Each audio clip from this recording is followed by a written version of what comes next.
Hey folks, welcome to the Smoking Tire Podcast. This episode is brought to you by Decked. If you own a truck, you know what it's like to have your stuff rattling around in the cab or under the seat, and what a pain it can be to keep it organized, not to mention safe. Because everything you put in your truck bed is unsecured, exposed to the elements. People could jack that stuff. That's why you got to check out the Decked Drawer System. Decked will give you the peace of mind you need when going on long road trips and everyday drives, because you know the personal belongings are secure. If I had this thing when I had the Raptor, it would have been amazing. When we would travel, we would have to take our Pelican cases and then put them in the cab when we would go to like get lunch or at night, because they weren't secured. If we had this Decked Drawer System, we wouldn't even need Pelican cases. We could just have a production company underneath the bed of the truck. Maybe if you're a contractor, a plumber, electrician, Deck's 2 full bed-length drawers can carry up to 200 pounds of whatever you got. They roll out waist-high, giving you easy access to your organized tools and your gear. Decked has a true 2,000-pound payload capacity load floor, so you can put a whole bunch of stuff on top of it, just like the truck when it was stock. The drawers slide in the load floor, plus they're weatherproof, protecting your stuff from both elements and theft. It keeps your gear secure, it's out of sight, and it's out of mind. And if your tailgate is locked, you then can't open the drawers and remove the system. Drawer locks are available for added security and peace of mind. And they've also got a full line of segmented storage organizational accessories like toolboxes, bags, cargo tie-downs, and more. The Decked Drawer System is 100% made in the USA, backed by a 3-year no-hassle warranty with second-to-none customer service team ready to answer all of your questions. Get your Decked Drawer System at decked.com/smokingtire and get free shipping. That's decked.com/smokingtire for free shipping on your Decked Drawer System. Decked.com/smokingtire. Neat product. I wish I had it when I had my truck. That really would have helped us. That would have helped my back, not having to pick out all those cases every day. We're also brought to you by Netgear and their new Orbi Wi-Fi 6. Is your Wi-Fi struggling to keep up with streaming, work, gaming, video calling, and more? What about everything? It's time to treat yourself and your home to the world's most superior Wi-Fi system, the Orbi Wi-Fi 6 by Netgear. No more buffering, no more dead zones, and no more dropped Wi-Fi connections. What I love about the Orbi Wi-Fi 6 is that I can use multiple items, always get a strong and fast connection speed. My wife, she's conference calling into her office remotely all day long. At one end of the house, I'm uploading footage at the other end of the house, and you need reliable Wi-Fi for that, so this is the product for you. The Orbi 6 is perfectly engineered to ensure a faster, superior Wi-Fi connection across even the most demanding and sophisticated smart homes of any size. Upgrade to the award-winning Orbi Wi-Fi 6 and untap crisp 8K video streaming with crystal clear audio and faster speeds across all your connected devices with 0 interruptions. Are you ready to experience exceptional Wi-Fi? Upgrade to the Orbi Wi-Fi 6 and save 10% today. Visit netgear.com/bestwifi. That's netgear.com/bestwifi with promo code SMOKINGTIRE10 and get 10% off. That's netgear.com/bestwifi and code SMOKINGTIRE10 to save 10% off the Orbi Wi-Fi system. We're also brought to you by Stat Hero. Did you know that 85% of people who've played daily fantasy sports lose? Is that surprising? The game is rigged against you. You're playing against thousands of other lineups, not to mention experts who have more tools and more time. You don't stand a chance. Until now, Stat Hero. It's the first ever daily fantasy sports book that puts the player in control and winning within reach. Here's how it works. Stat Hero shows you their lineups and dares you to beat them. It's you versus the house in a head-to-head fantasy matchup. You name your stakes, winner take all, you have the advantage. Stat Hero is showing you their lineups ahead of time. No one else does that. Stat Hero has made fantasy sports more fun for me because I have a better understanding of who to draft and what players I should watch for. Fantasy sports players need Stat Hero because you're in total control. It's daily fantasy sports the way it was meant to be, one-on-one. So play Stat Hero now and change the odds. Go to stathero.com/smokingtire. You sign up for free, and right now you get 3 times back on your first play. They're giving you a 300% match. That's unheard of. So go to stathero.com/smokingtire. That's stathero.com/smokingtire. All right, folks, on this episode of Smoking Tire Cruise Show, Zach and I talk about the new Toyota 86. He talks about his experience having a day in the Ferrari 575M. We talk about our thoughts on the new reissued Lamborghini Countach, as well as what the hell has been making me so mad this week. And that's today's show on the Smoking Tire Podcast. Hi, everybody. Welcome back to the show. It's been almost 2 weeks since we last recorded a show. That Steve Dinan show was actually the last show that we recorded, and Zach had to go do some traveling, and then I had to go do some traveling, and so it's been a proper minute since we've actually done a show. Yeah, and despite that, I've not driven all that much. I mean, I basically have just been driving and dealing with my own cars, and then and the Toyota 86. But also, Pebble Beach happened. It seems, and I went to the Radford launch to see their Type 62-2 in person. And so I have done like some things. And so I also drove some cars a few weeks ago that I forgot about. Remember, like the 575 Ferrari and Portofino. So we can go back to those. But let's cover the more relevant topics first. Yeah. What are the more relevant topics? Well, I don't know, wherever you want to start on your list. Well, Pebble Beach just happened. Mm-hmm. It did happen. Although from what I gather, it was weird because it was crowded. I didn't go. It was crowded, but only with Americans. Very few Europeans and very few Asian people who came over, and typically it draws a very international crowd because it's such a globally important event culturally. Right. It's the 50th anniversary of the Countach concept being shown, so there was all this Countach shit. I thought maybe I would have a little FOMO, little jealousy for not going with my Countach, but actually, even after seeing all the pictures, I was like, I didn't feel the need to be there. It didn't. I don't know why. It just didn't feel like it was.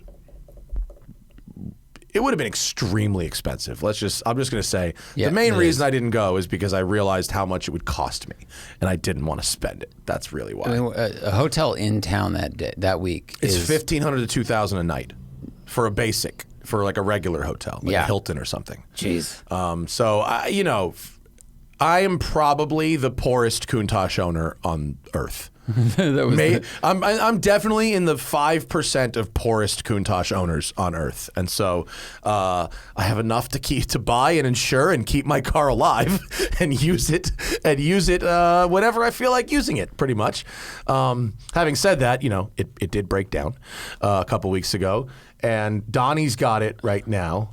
I mean, look, that looks cool. Like, I'm not saying that like. Vinny was there, with curated, that does look cool when you see pictures of all the Countaches. I'm not going to lie. But they had like, what, 20 or 30 we're looking at, all parked in a row, doors up, etc. It was 29 vintage Lamborghinis, 22 of which were Countaches. I mean, that's pretty cool. Yeah. It is cool. I couldn't justify. Right. But so what happened with your car? My car, I thought it was the coil. It was not the coil. There's a bad relay or something. It's really basic. Donnie sent me a video of the car running yesterday. Oh. The car's running, but he's trying to make it just a little bit more robust, whatever that system was that went down. And so when I bought the car, it has this aftermarket fuel computer in it it's called like, it's got some pseudo generic name like Firespark. So yeah, something like that. Yeah, like power spark or some shit like that. Yeah, it's exactly that. And Donnie's like, I fucking hate this shit. And I'm like, but GTO Engineering like put that in. Like they're not like nobody. They're not like some fucking backyard hacks. you know? And he's like, dude, he's like, the stock fuel computer in this car is the same as the Testarossa, is the same as the 911. No shit. It's the same. They're all using the Bosch shit. And he goes, does your Ferrari run fine on 91? And I go, yeah. And he goes, my Testarossa runs fine on 91. Why does anyone think that this Countach won't run? We're using the exact same everything. Like, I need to make everyone understand that Ferrari, Porsche, and Lamborghini in the 1980s used the same injection, ignition, and ECU system. The same. They're all from Bosch.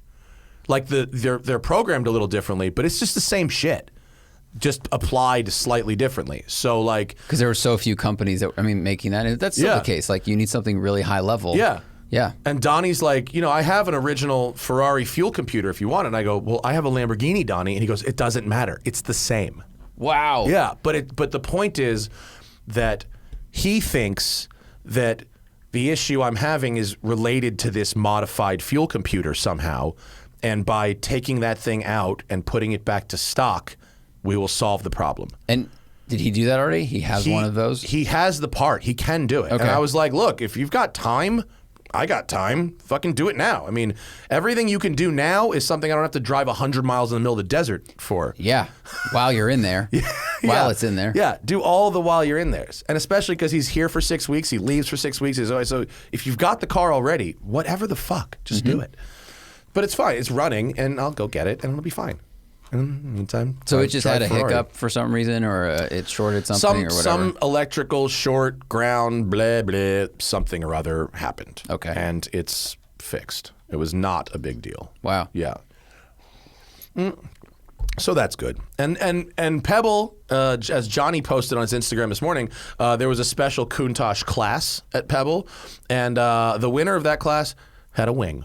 It was a wing car, not a Periscopo, not the prototype, which was there, a wing car. It's hard for me to look at it without the wing and not think it looks unfinished. I feel like the wing balances something out in terms of the shape and the look. Yeah. I don't know why, because now a lot of modern hypercars don't have a wing that stands up like that. But something about that with the giant intakes, it's got like these blocky parts to it. Yeah. And the wing just looks awesome. I agree. I think the wing balances out the shape very well.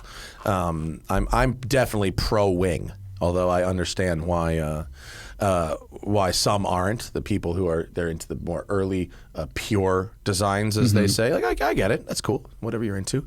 That new Countach thing, yikes. That's gone very badly. I wrote a piece for Road and Track. It's up there if you want some more eloquently written thoughts. But they came out with this reissue thing, 100 units, already pre-sold, obviously, $2.5 million, and it's just printing money. I mean, it's just extracting money from the people who just buy everything because they have so much money they just don't give a fuck. I mean, look, it's an Aventador. It's obvious it's an Aventador. It's not. They haven't done a clean sheet design. The belt line, the windshield, the belt line, the wheels are so, and the side scoop, that fake NACA duct that goes into an Aventador side scoop. I mean, they have tweaked certain design elements to represent the original, but it's not a clean sheet thing the way it was before. It's wonky. It looks wonky. It looks like an Aventador. And the problem with that is the Aventador, for its faults, was very pretty. That's a very pretty car. Yeah. And what they've done here is substantially less pretty. And the proportions just don't work to me. It just doesn't work. Yeah. I want to see it in person. I think these little vents on the side, like that stuff, it just looked kind of like tchotchke things. Yeah. It just looks like they're trying to marry two eras together in the photos. What I've seen on Instagram is people say it looks better in person. Maybe they can warm up to it, whatever. But in Vinny photos, said no. Vinny said it does not look better in person. Vinny said it looks just like the photos in person. He spent some time around Lamborghinis. And he spent enough time around Lamborghinis. He is a qualified judge. It's just a bit of an era clash, isn't it? Yeah. And I think that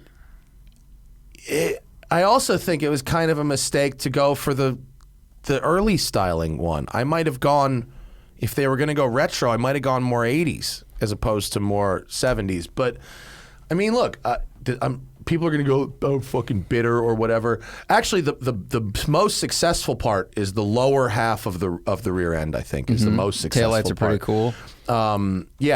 That part works better than the rest of it, but I think it's just wonky.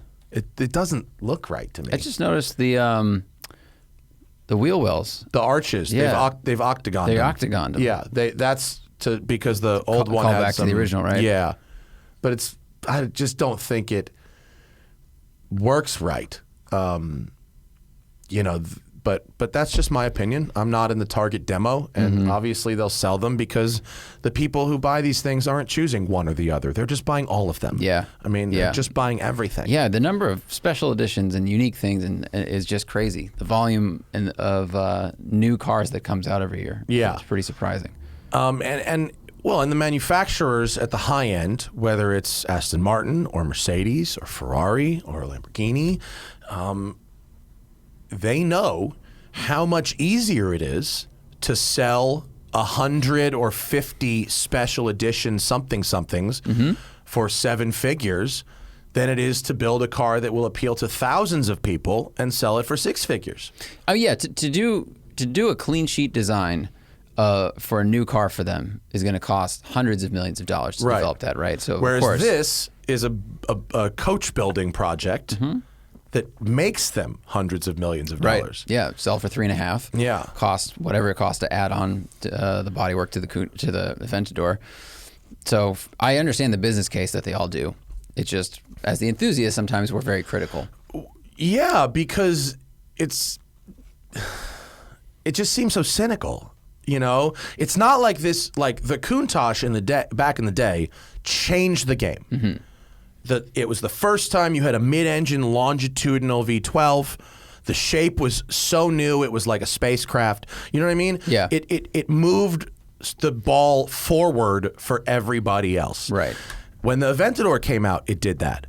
When the Huracan came out, it did that. It moves the ball forward. That's when they're really at their best. They're capable of that. But this, a coach building project on last year's powertrain and 10 years ago's platform, that's not what supercar making should be about. We're not like, look, I mean, and again, this is either or, right? But like, look at what Aston Martin will sell you for $3 million. It looks like a fucking F-Zero car. It has the Formula One powertrain in it. Yeah. That's crazy. Yeah. You know what I mean? Like the McLaren Speedtail, sure, based loosely on the 720 architecture, 3 seats. You know what I mean? 3 seats. That's the thing, right? The Ferrari SP1, Monza, yeah, a little bit in the same level of this Countach, but a pretty unique experience that does really that doesn't do that took much better, in my opinion. The throwback elements of it were much better executed while not losing the modernity, and the resulting car looks way fucking different from an 812. Right, that's the thing. Yeah. It looks completely different. It looks like a completely different idea. And if you looked at it and you didn't know better, you might think they built an entirely new car. Right. And it's not built on existing architecture. Right. Now, the fact that it has no window glass.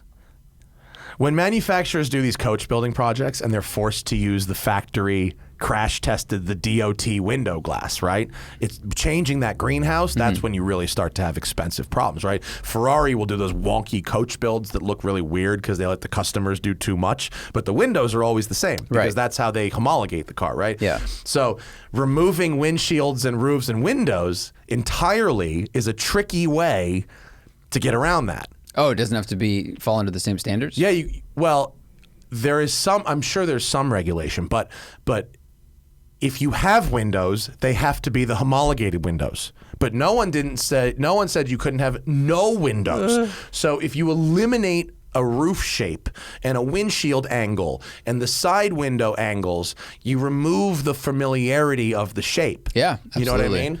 It's really funny. Yeah. They're like, you didn't say nothing about no windows. Right. That's like a loophole, you know? A loophole. I mean, this thing looks crazy. I know that. It looks crazy. And it doesn't share, except for maybe the headlights, a single identifiable panel with the 812. Yeah.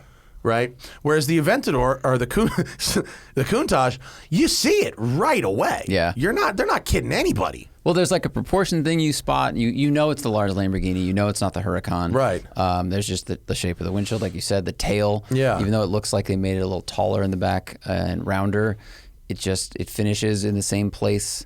I don't know. I don't think it's a successful design, but I think there have been plenty of people on Instagram and whatnot who disagree with me, and whatever they printed their money, and that's that. But it's disappointing that it's not by just going with these design elements of the other car and not thinking about what is the spirit of Countach and what did that do, So in my opinion, save $2 million and buy the best original Countach you can find. I mean, that, they're not getting less cool. Right. Yeah. They're not getting less cool. One of them drove across the fucking the winner's circle at Pebble Beach this year. Really? Well, I mean, there was a Countach class. Oh. But it was the first. But it was the first time a Countach had been displayed on the lawn, and it was the first time. It's probably first time on the lawn's cool. It was the first time a Countach has ever been on the lawn. Wow. So it should have been there a long time ago. I think so too. Right? Yeah. They've been on display at Quail and other events, but this is the first time it was on the lawn. Yeah. Oh.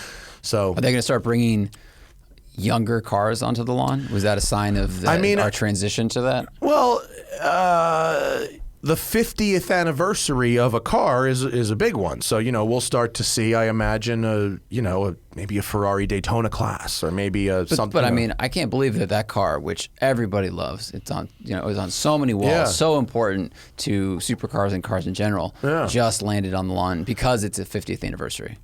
I also think it's an iconic car, but I think they've kind of considered it too new. Wow. Yeah, Pebble's old. That's old cars. Really is old. Yeah, old guard, isn't it?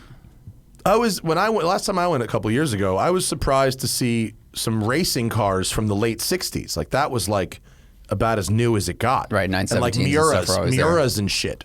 Where it was like that was like the new stuff. Were the Miuras. Yeah. And it was really about brass era and pre-war and they divide it in pre-war and post-war. That's how it's divided. We're still talking about World War II. That's true. At Pebble Beach. But the Countach are like, wait, which war? Yeah, then there were three more post-Vietnam. Like, what wars are we talking about here? So, but that's my thoughts on that particular thing. The other thing I spent the last couple of weeks doing is detoxing from weed and caffeine, which I've been using both extremely heavily for 20 years. Yeah. And so that's been a bit of a struggle. So, the crushing anxiety, mood swings, physical symptoms that shockingly resemble COVID. I've gotten 3 probably unnecessary COVID tests in the last week. Because it turns out if you're withdrawing from drugs and you also have crazy anxiety, you can very easily manifest very real symptoms. Yeah. I just saw this. This doctor proved that if you come into contact with fentanyl, remember everybody thought if you touch it, you die or overdose. Right. Yeah. These biologists at universities studied it, et cetera, and just said that's not possible. So a sheriff in San Diego recently came into contact with it, and the sheriffs were showing like here's how we're treating him with EMS and stuff, and this is what happened. And all these biologists and chemists chimed in. And they're like, actually, it doesn't happen. But because that story had been out there, people were manifesting these symptoms. Yeah, they would have huge heart rate. They were freaking out because they've heard that. So your body would just create. Well, when you anxiety. combine, so you're being vaccinated, which obviously I am, Team Moderna. If you get COVID, which you still can, it is very mild, right? You don't, you have mild symptoms, right? Mm-hmm. So that, in terms of anxiety, is actually worse. Because the smallest little thing, it's not like, I'm sick. It's like, oh, there's a little scratch in my throat. Oh, my stomach is a little. Oh, I have a little upset stomach. Oh, and your brain can take those very little things and swirl and swirl and swirl and swirl, and amplify them, and you go, wow. There's of the 11 or 12 COVID symptoms. I can feel 3 of them right now. You know what I mean? And they're not the big ones. They're not the I can't breathe, I have a fever. Mm-hmm. They're little ones at the bottom of the list. But you just go, ugh. And I'm not that scared of being sick. It's not about me. It's about my wife, who is a bone marrow donor for her sick brother and has to do this in like 2 or 3 weeks. So if I really get sick, it's a real problem. Right.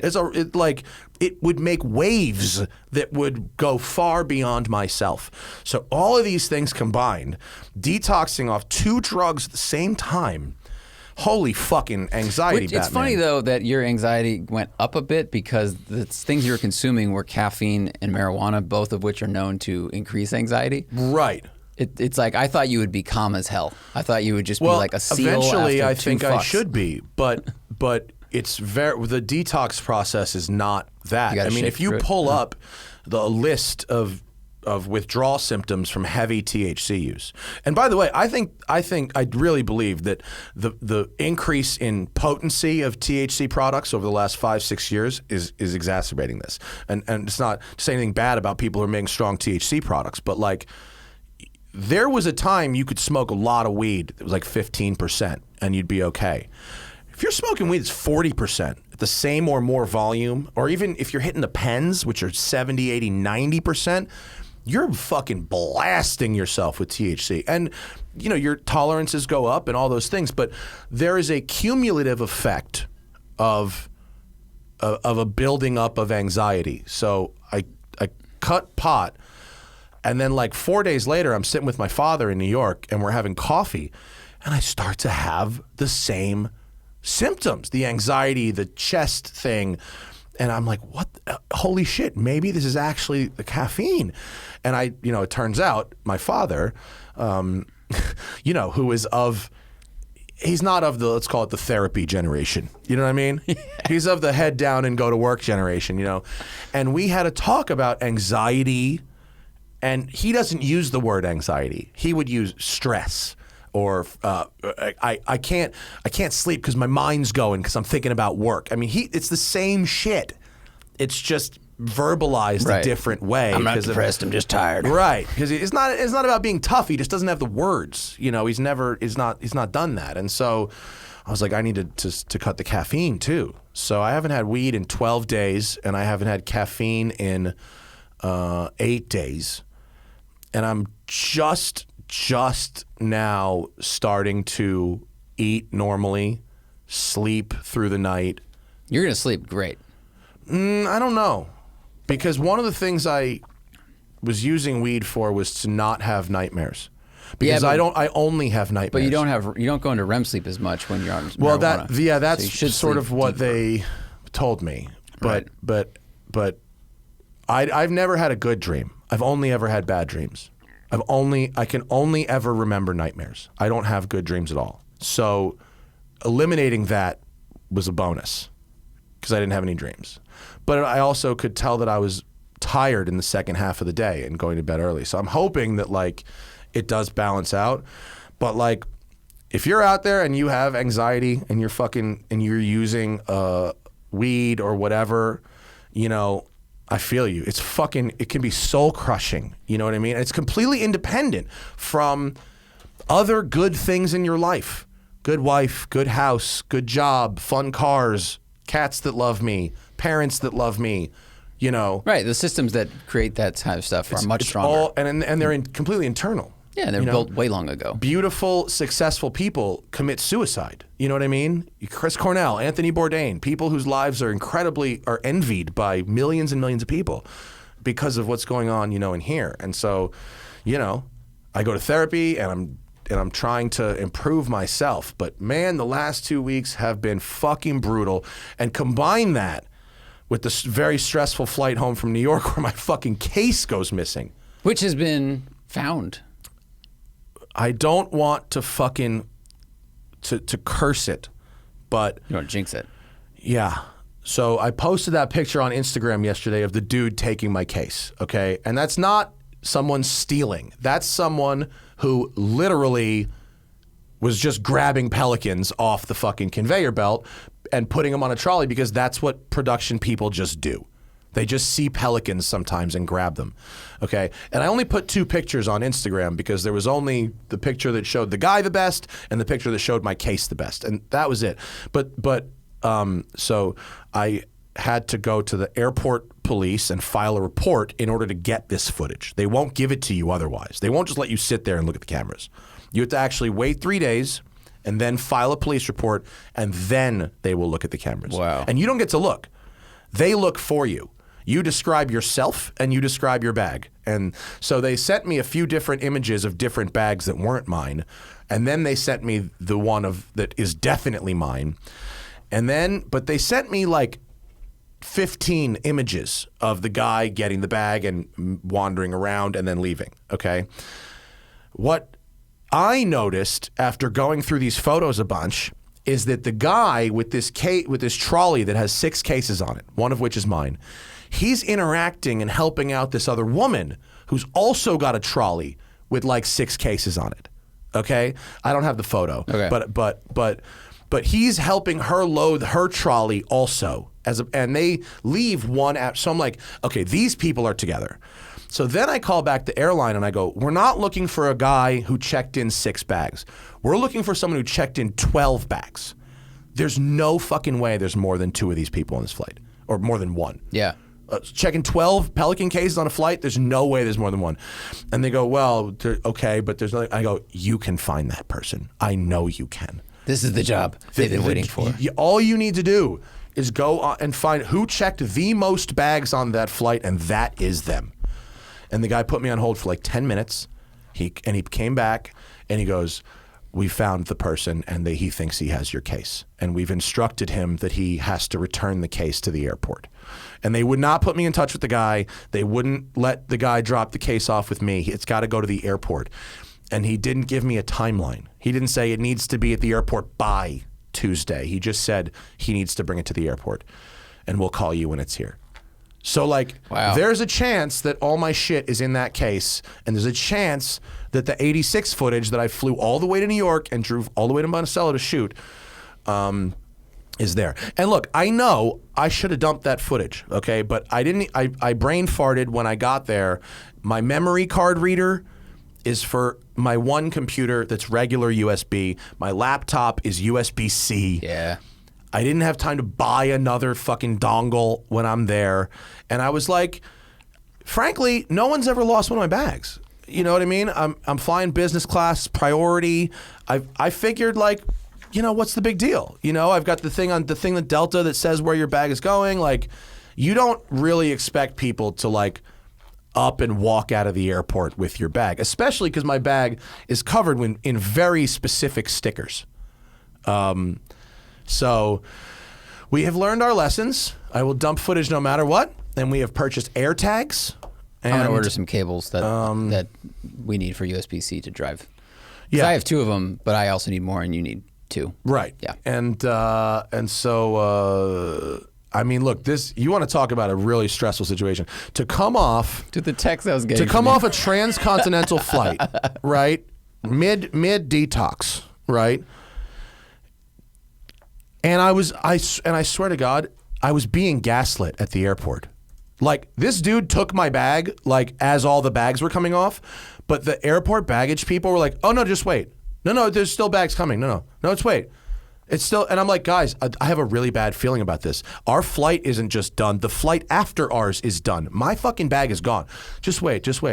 And they had me, and I was just standing there waiting, and in Terminal 2 in Delta, there's no cell service. Yeah, in underground baggage service, there's no cell service. Yeah. And I didn't want to even go outside because what if the bag came down? You don't want to leave. So I'm pacing for an hour and 20 minutes. I'm having a major panic attack. I'm getting text from you, and this is me. I'm Homer backing up into the hedge because I'm just watching these come in. I'm like, I'm just gonna set this phone down because I can't fix this situation. I mean, I was having a major panic attack that continued throughout that night and throughout the rest of that day and into the night. It was fucked up. And I don't want to get too happy until I have the bag in my hand. But it was like, you want to talk about a fucking stress test? Holy shit. $5,000 in camera gear, all the footage you have from the shoot you just flew across the fucking country for. I mean, I would hope that the production guy knows the value of this because he's in the job, so he wouldn't wait a week to bring the camera case back. I'm betting that this camera crew got back to wherever they live or work and just hucked all the cases into a closet, as it were, and just didn't look, didn't know. You know what I mean? Yeah, just they'll sort it the next day. One of many cases. Or the next gig, or whatever, you know? Hopefully it wasn't like a rental shop, or hopefully they didn't turn them all into a rental shop or something like that. I hope not. That would be really terrible. So anyway, they haven't. If Delta calls me during this podcast, like I'm straight picking it up. Well, what's good is that that person now knows they picked up the wrong camera case and they work in production, so they're going to go, okay, it's on them to return it. Yeah. Either they have it, or if they turn it into a rental shop, they go fuck, and they call Steve at the rental shop. Like they know they took the wrong case. If they don't return it. Right? Now that he knows he has it, it's a crime not to return it. And because of the value of it, it's a felony. So I don't have this person's contact information, but the airline does. And so what really kind of sucks is once you prove that a passenger took it from bag claim, the airline really doesn't have any responsibility anymore. They didn't lose your bag. Right. Someone stole your bag. Then it's up to them and the cops. Right. And if it never comes back, I have to file a claim with my homeowner's insurance. It's not Delta's responsibility. And so, but this person has it, allegedly. This person knows they have it. And if they don't return it, it's a crime at this point. So I believe it was taken by mistake. And fuck me. I mean, it's going to work out. I have confidence it's going to work out. I just kept seeing Lloyd Bridges in my head. Looks like I picked the wrong week to quit sniffing glue. You know what I mean? Like I just kept seeing that shit over and fucking over, and it's just brutal. Like the boat in Thailand. This will work out. All right. But anyway, I went to New York to drive the new 86. How many people are on this live stream right now? Is it a small enough number that I'm comfortable? All right, listen. I'm gonna talk about the 86 right now, even though the embargo isn't until tomorrow. And a lot of people on this live stream are gonna get to enjoy it. But please don't fucking run around social media talking about how I broke the embargo for a fucking live stream, okay? This permanent podcast will go up tomorrow along with the embargo lift. You guys are about to watch a live show of Pearl Jam just walking up at the whiskey and just shut up about it and enjoy it. The new 86 is an evolution. They really listened to the people who drive them and who modify them and who enjoy them, who take them to track days, and they wanted to not ruin the car, right? It was like the 86 is a really good car, right? It wasn't a perfect car, but it's a really good car. Yes. And so it was kind of theirs to fuck up. You know what I mean? Like, yeah, you could ruin it. You could ruin it. You could try too hard. They could have ruined it if they tried too hard. And so the new engine is a 2.4, up from a 2.0. It's still a boxer. 228 horsepower, 184 pound-feet. The big thing about the torque number is before it was at 6,700. Peak torque is now 3,700. So you know the torque dip that everyone hates? The torque dip? It's still there. It's smaller than before. But because of the new displacement and cam timing, the peak torque being under the dip makes it feel a lot less sluggish below the dip. Because you're already getting all the torque. Because you're getting all the torque there. Yeah. So if you're driving it in a way that you're going through the torque dip all the time, you'll feel it. But it's a really revvy, fun engine that is in a performance setting very easy to keep above the torque dip. Really, really easy. And so it is, let's see. It comes in two versions, base and then premium. Functionally, they're the same. Same engine, same suspension. The only mechanical differences are wheels and tires. Okay. The premium gets 18s with Michelin PS4. The base gets the 17s with the Prius tires, the Primacy. So common sense would say that the real drivers would get but no. Are they square stance, by the way? I think they are. Okay. I think they are. They definitely are in the 17s. I can't remember on the 18s, but I think they are. Okay. It's let's see. It's gained about 40 pounds since the last car, which is not bad. So it ranges 2811 to 2868 pounds. There's a lot. I mean, look at all these notes. There's a lot of changes. New power steering system, chassis reinforcements. Oh my God, I did a horrible job taking notes. My notes are the sloppiest notes I've ever taken in a presentation. I don't know why, but I did a terrible job taking notes on this one. I'm normally so good. There's let's see, redesigned intake and exhaust. There's a new clutch disc for the manual. There's a new torque converter for the automatic. Both have a Torsen LSD. They've redesigned the shifter for better shifting feel when you're going on the angle shifts, the 2 to 3 and the 4 to 5, and I can confirm that does work. 0 to 60, 6.1 for the manual. That's almost a second fast, 9/10 of a second faster to 60. Wow. It's a lot faster. Let's see. What else do we have? McPherson strut front with new rebound springs, multi-link rear with a stiffened rear subframe. There's a new cross bracing. It does have a speaker behind the dash that is separate from your stereo. For engine sound. For engine sounds. It is very apparent that it's there. It's not an unpleasant sound. It's a nice sound. It complements the car well. Is it apparent because it just sounds manufactured, or is it apparent because you're like, why is the speaker coming from an area that usually doesn't make this much noise? Like, why am I hearing the exhaust coming from the dashboard? You're not hearing the exhaust. You're hearing like fake ITB sound. Got it. Like it's fake intake snarl. Got it. Okay. And that sound does not exist outside the car. The car is very quiet outside. So it's being emphasized inside, and it's not loud at all outside. Brakes, 11.6-inch front, 11.4-inch rear. I was very impressed with the brakes. These cars were being lapped around Monticello ruthlessly, a very hot day. Granted, we were only allowed to do an out, a flyer, and an in at a time. And so they didn't have a chance to totally degenerate, but I was impressed for stock brakes, they said stock fluid. It was good. I mean, with track pads and track fluid, you're going to be great for a hot track day. Absolutely. Gauge cluster is digital and configurable now. So when you put it into track mode, you get interestingly, you get a track. If you pull up my Instagram, it's I show the track cluster, which looks kind of like the McLaren cluster. If you go down, little more, keep going, and where is it? Where is it? What happened? Go up. Wait. No, up. Up. 86. There. Where's the fucking 86? Keep going. There, on the right. Sorry, it's there. There's the car. And then if you go over one frame, so you can see how the track, it turns the tack from the round tack into the bar tack. Right. Now, it's hard to see in this photo. But what's really interesting about the track tack is 0 to 3,500 RPM is about an inch on the left side, and then 4 to 7 is the whole rest of the thing.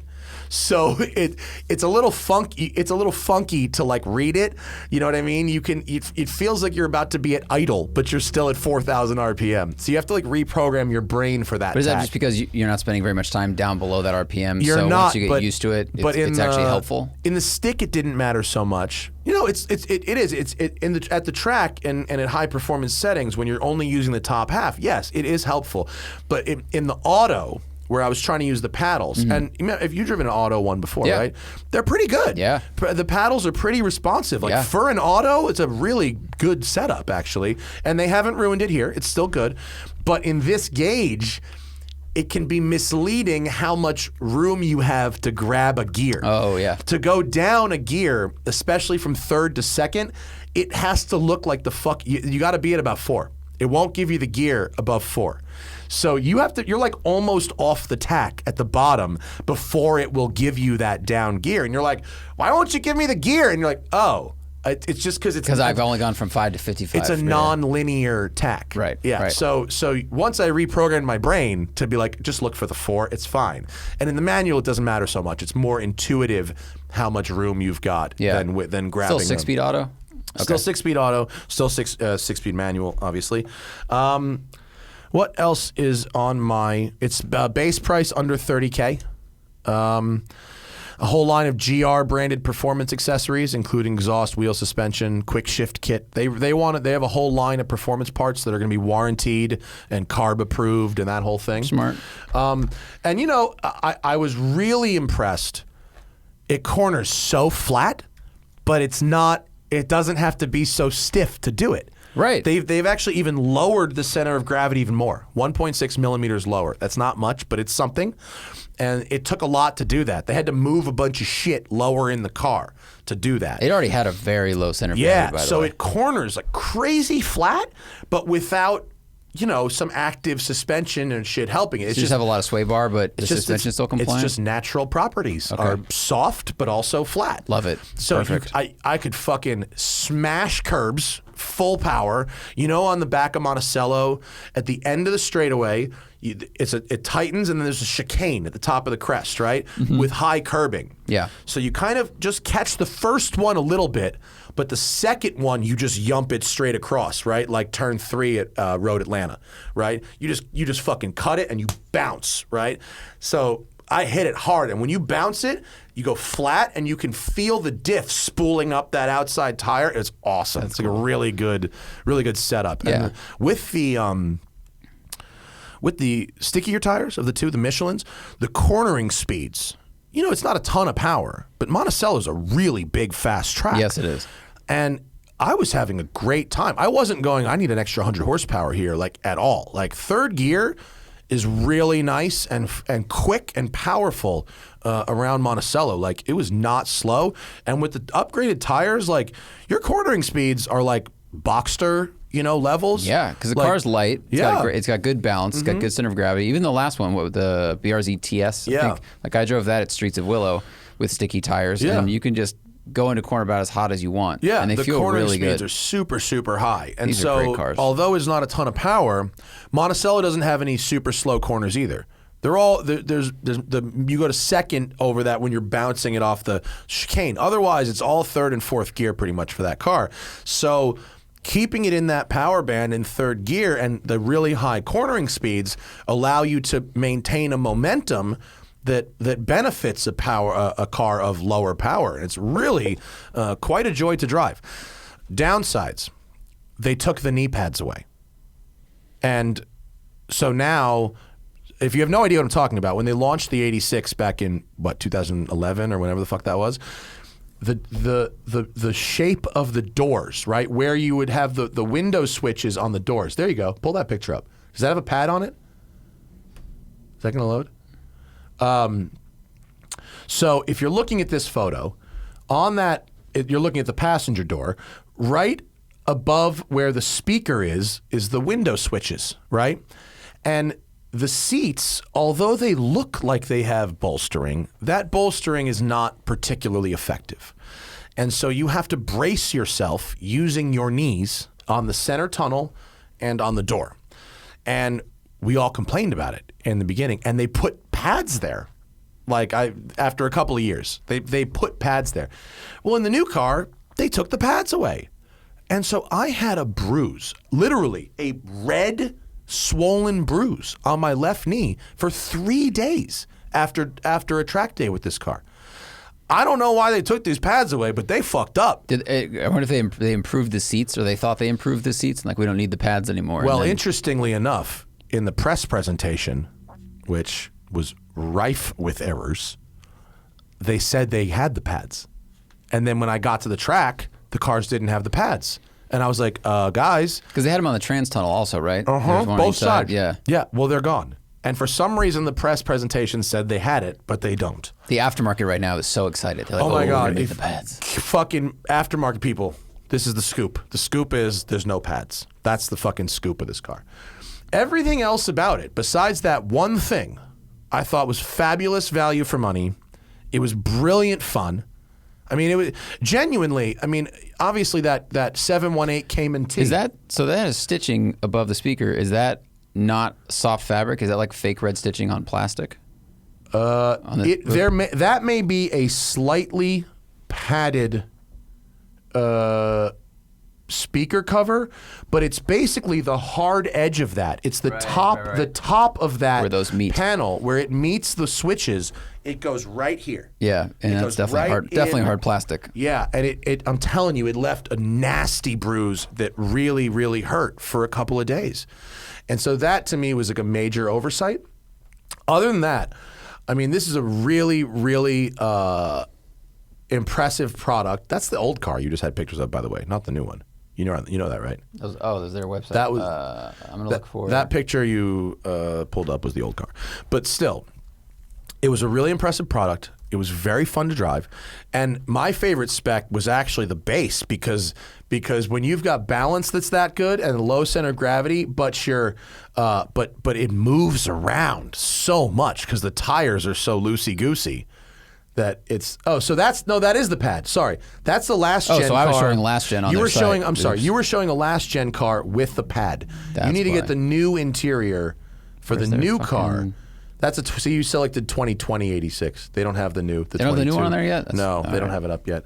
So that's my only gripe about that car. And even like I was like hammering the shit out of this thing, like air conditioning on full crank. Reckless abandon, temps, obviously, it's an NA engine, like whatever, beat the shit out of it. They take it well. I mean, I've lapped those things before, and they take it really well, even if you're doing more than 3 laps. You can put a full set of wheels and tires in the trunk, fold it down, that's a thing. And the seats fold down. I mean, that is a really usable vehicle. Yeah. Which... The seats are much more useful folded than they are as seats. Yeah, they are. Much like my car. They're really great. I mean, way better than a Miata, more usable than a Miata, I would say. They're different, they feel different, but it's extremely I understand why car. you might want a Miata as a fun, easy weekend car. That makes sense. If you want just a little fun runabout that's like easy on the wallet, easy on your life, ain't nothing wrong with that ND. That ND is a sweet little package.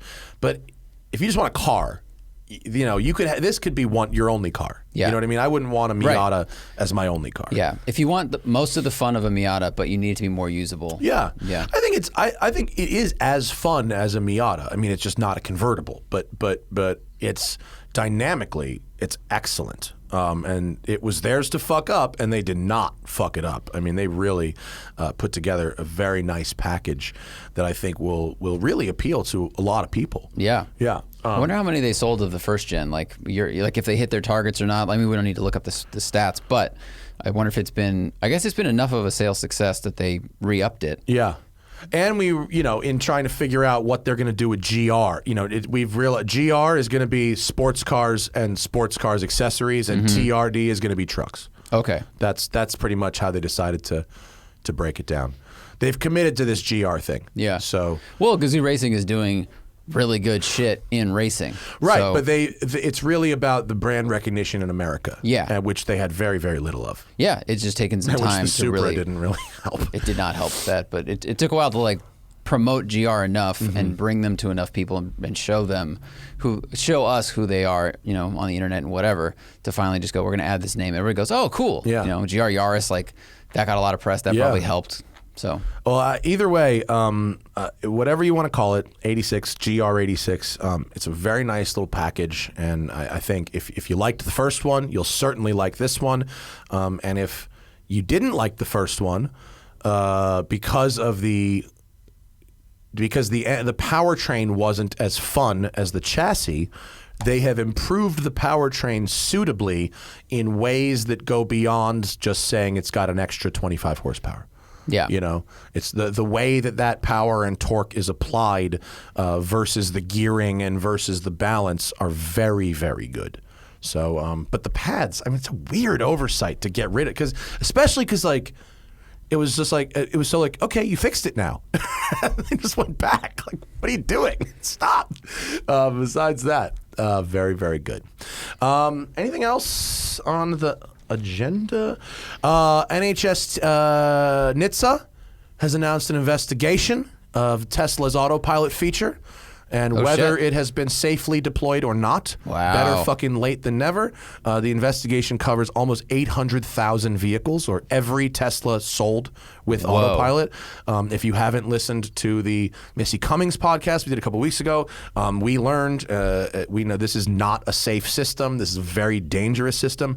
One of the good little nuggets I saw out of the story about this morning is that Teslas on Autopilot have crashed into 11 emergency response vehicles that were responding to things. 11. Whoa. Lights, sirens, crashing into them. Holy Parked. shit. Parked on the side of the road. Yeah. Whoa. That is a fucking horrible system. Like it like draws them in like a moth to a light or something. I mean, whatever it is, it's bad. And I'm reading Tim Higgins' book right now, which he sent us, and I'd like to get him on the podcast. That's I think a fair and balanced book. It's not what any Tesla fan would call a hit piece. I think it is a balanced perspective. But I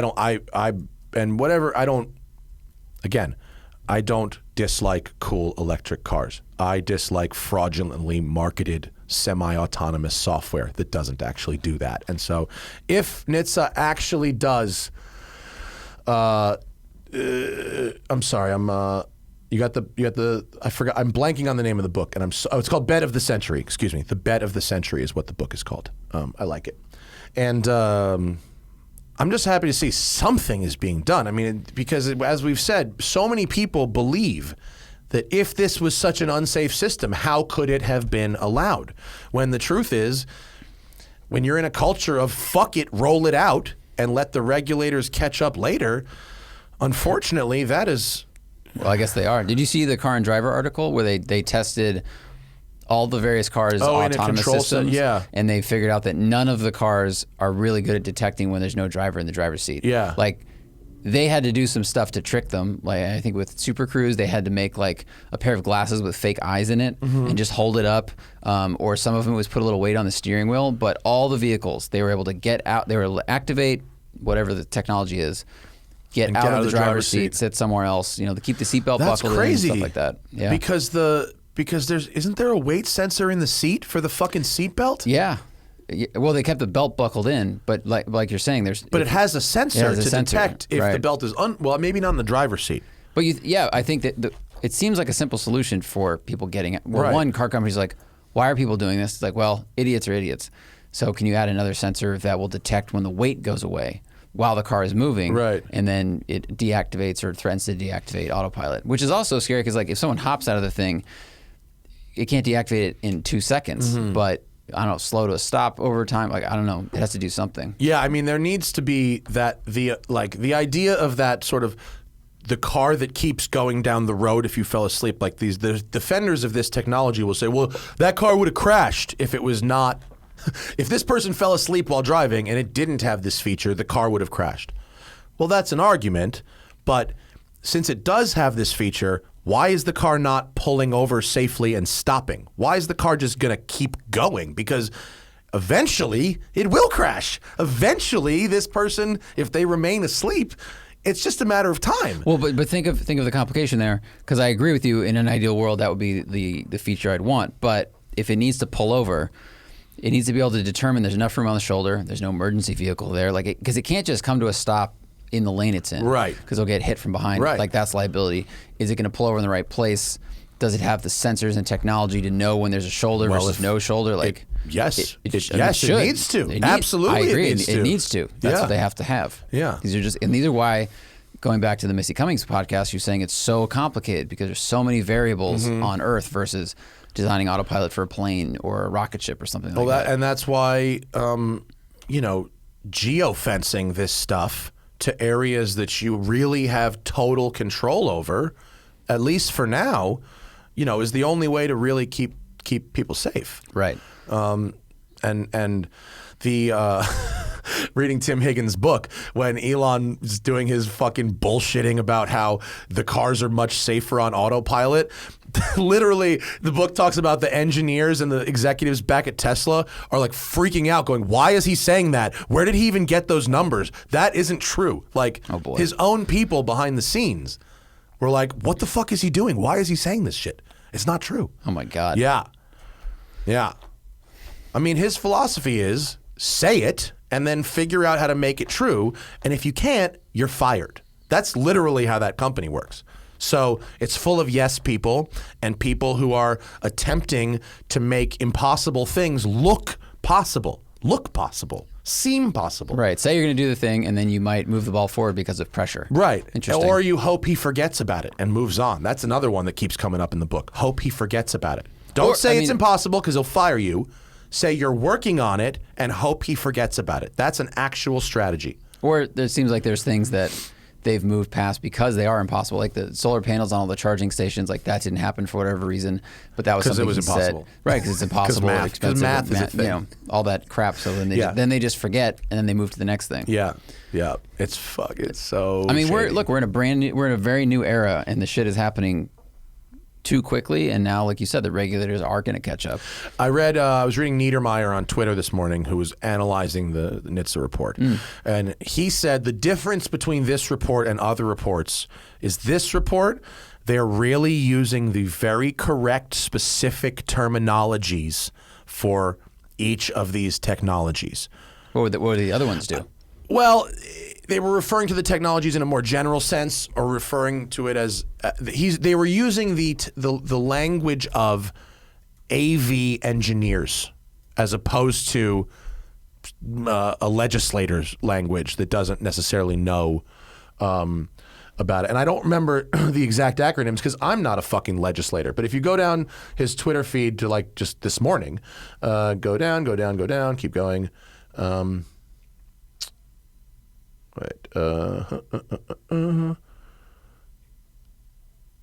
Sorry.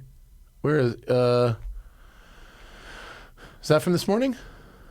It's somewhere. Fuck, it came up in my feed. I'm sorry. Right. But anyway, everybody should follow. There, go down. Oh, it's the tweet that starts, the focus on driver engagement is huge. That's it, right there. Go up with the white box, that one. Much tighter use of proper nomenclature in the description of autopilot investigation. ODD, OEDR, DDT. Need to double check past language, and like NHTSA suddenly knows what they're talking about. So they're focusing on specific areas of engagement and disengagement as if they've finally been trained on how this system works. And it seems like they're playing less catch up. So I don't know. Wow, yeah. I mean, incidents, this is like talking about the autopilot crashing into emergency vehicles. Incidents took place after dark, and the crash scenes encountered included, sorry, it's very hard to read because it's so far away. Matt, can you read that? Is that big enough? Well, most incidents took place after dark, and the crash scenes encountered included scene control measures such as first responder vehicle lights, flares, illuminated arrow board, and road cones. The involved subject vehicles were all confirmed to have been engaged in either autopilot or traffic-aware cruise control during approach to the crashes. How many? Since January 18, the Office of Defects Investigation has identified 11 crashes in which Tesla models of various configurations have encountered first responder scenes and subsequently struck one or more vehicles involved in these scenes. Yeah. So, yeah, that's bad. That's very bad. Yeah. Wow. It's bad. I hope nobody died as a result of those crashes. And I think probably someone might have. I'm not sure. Anything else on? Can we talk about Ferrari 575 Maranellos? Oh yeah. I mean, they're very nice. I'm assuming you've driven them as well. I have. I drove. It's been some time, but they're nice. So, Porsche dealership in Colorado Springs was very nice and asked if I wanted to come out and drive a 575M that had been turned into them, or traded in rather. And John out there was the man. And they have a bunch of cool stuff. They have some singers in their showroom that you can look at and not buy. That are owned by the dealer? One's owned by the dealer, one's owned by a person, but they also do they do a lot of Pikes Peak support. Like, they're a really cool dealership. And of course I said yes, because I've been in love with that car, the 550 Maranello. I just think it's like so nice, one of the prettiest things ever made. So Holy delightful. This one had the F1 transmission, which, as you've said before, it's just a robot that shifts the transmission. And it is so funny to think back about where we used to be with paddles. It shifts Most of the time, it shifts like a 16-year-old who's figured out the manual, but they're not great. And they're not slamming gears, but they're like there's this wonderful pause where it's like, we'll get going. And it's a soft car. It's kind of a heavy car. Even with the stiffer suspension they added to it. The 575. Was this one an HGTE? Had the handling pack? It did not have the handling pack. Okay. But the 575M had slightly sportier suspension than the 550. Than the 550, right. But it added 200 pounds with that with the F1 transmission, so it's heavier anyway. And it leans a lot. Like it feels like, Wave Runner, that boat, like GT cars do. So I was kind of getting lulled into this sense of, oh, this is like a comfortable cruiser, which it is, and it shifts slowly, and maybe it's a bit lazy. And then I look at the speedometer when it's accelerating, and fuck, that car is really fast. That car, it's 500 horsepower. It's not nothing. But it's so quiet and so balanced with the engine, and the shifting is so lazy. We're used to today. If the car's really fast, they tell you. You shift, it's like, hey, and they manufacture in that kick, or it shifts really hard, and you're very aware that you're going quickly, and it's not very loud. That car is pretty quiet. Drive-bys, interior, exterior. And then you look down, and the thing is just running from 60, 70, 80, 90 and it was quick enough where John and I both thought that maybe it was a Ferrari speedometer. Like they were like, this seems generous. It was a little optimistic. And we checked it with GPS, and it was off by 2. Oh, we're yeah. like, oh, no, this was as fast as we thought. I mean, it's a really fast car. It is a very fast car. But I'm like brought back to my Vanquish when it had the old gearbox, right? Because like it shifts really lazy, but it pulls really hard. So there's this real dichotomy between how it now with the Ferrari. If you shifted near red line flat on the floor, did it shift faster or no? It shifted faster. Okay. It did. You kind of have to know how to drive it, and it's got a couple of different attitudes. Right. Yeah. The Vanquish would shift crazy slow, but if you shifted it with your foot on the floor in the top 1,000 RPM, within 1,000 of red line, it would shift without the clutch. Whoa. And it would smash the fucking gearbox. Oh. And it was real cool. Wow. It was the only cool thing that gearbox did. Everything else about it was horrible. I did not try that in this for obvious reasons. Well, I mean, you didn't have to do anything. You just put your foot down and tugged the paddle at the top. I mean, it wasn't hard. But it was such a difference between what happened there and what happened 1,500 RPM lower. It was a totally different, and you knew that like Aston didn't want you doing this all the time. They didn't make it, that car's got super long legs. So it's not like you do it in first, right? So by the time you're in third, winding out third, you want 130 miles an hour. Right, so why do you need to shift as fast as possible? Right, so they kind of put some restrictions on it. I only maybe did it 5 or 6 times the entire life Normally, of the car. you do like the Ferrari, you do a little bit of a lift. A little bit of a lift. And it helped it shift a little smoother and quicker. Especially if you're going slower. Yeah. Automatic mode is whatever. Awful. No, it's awful. It's pretty bad. Yeah. But as a GT car, it was nice to drive a car that was like soft, comfortable, and quick. Because nowadays, so many of our GT cars have gotten so stiff and so aggressive. Other than like a Continental GT or Rolls Royce or something. Dynan M, man, the Carbon. Excuse me. Carbon. Slip of the tongue. Well, there. it was Steve Dynan's. Yeah, right. The Carbon fucking M8. Woof, Habibi. I mean, that thing. So fast. So fast. Good and Lord. It soaked up everything. You just glided above, it was totally different from a GT3 car or anything like that. It separated you from the road. Yeah. Which, typically you'd see that in a Rolls Royce or you'd see that in a Bentley. The BMWs are typically stiffer. So this offered a mode that, not a mode, but the comfort mode for this is one notch more comfortable than BMW would give you, but it maintains that contact patch when you're driving very fast. Yeah. It's fucking cool. It was a meet your heroes moment for me because I just love that car so much, and I was like, with a manual, this would be well. That's why it's $100,000 with a paddles, and it's $200,000 with a stick. I mean, it's you can understand why. Yeah, but I think if you wanted that car, actually, and a relative of mine was shopping for him. The 550 is almost as fast. It's only 20 horsepower down. It's lighter. So those two cars from like 0 to 60 are basically the same time because one has 20 horsepower but 200 pounds more. So if you get a 550 with a manual, which is like 150 Gs. Yeah. That's nice. And a Tubi? Yeah, they're very quiet. It's good with the Tubi. The Tubi is specific, is a fucking nice piece in that car. They're so pretty too. I mean, my God. They're so great. I wonder if it's possible to convert the F1s to manual, or if any parts exist. I don't know if I feel like it's possible because the system is so similar to your car. It's hydraulic electronic actuators. Yeah. I know it's possible. The only question is, do enough factory parts exist to do it? And I don't know that they do. And or would Ferrari do it? Or I mean, they'd be smart to.